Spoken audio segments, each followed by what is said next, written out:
So let's dive into this concept of video virality score. Have you heard of it before? I had vaguely. But after reading the guide, I realize it's more than just likes and shares. It's about understanding how content spreads organically. Exactly. The guide breaks it down as a combination of engagement metrics, watch time, sharing rate, and even comments to views ratio. Right. And one point I liked was that virality isn't purely luck. There's a formula to it. That score kind of quantifies what makes content catch fire. And it's fascinating how platforms weigh different metrics. For instance, YouTube might prioritize watch time, while TikTok leans more on engagement speed. Speed really matters on TikTok.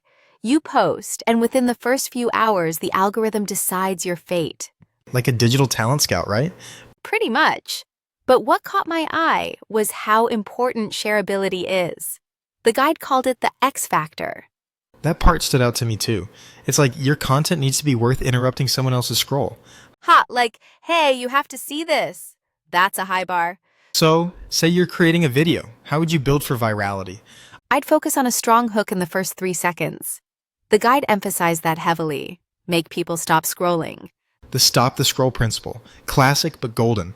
And don't forget pacing, short, punchy cuts. Or captions that create curiosity, like, wait for it. That kind of thing. Yeah, those cues keep viewers glued, and retention helps boost the virality score. It's interesting that high retention doesn't mean long videos. Sometimes 20 seconds is all it takes. True. Quality over length. The guide made that point when it said every second should earn its place. I love that line.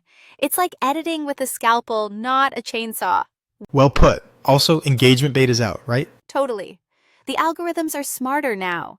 Like if you agree, just doesn't cut it anymore. They want authentic interaction, comments that show real interest. Or controversy. A little disagreement in the comments can send your reach through the roof. Yep, even mild debate boosts time spent on the post. But it's a tightrope, huh?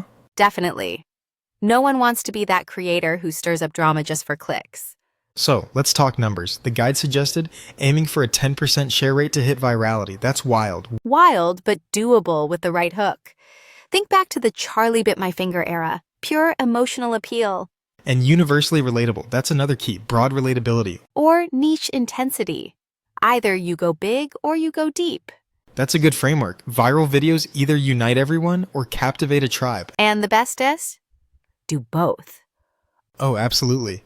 So once someone hits a high score, then what? Monetization, collaborations, brand offers.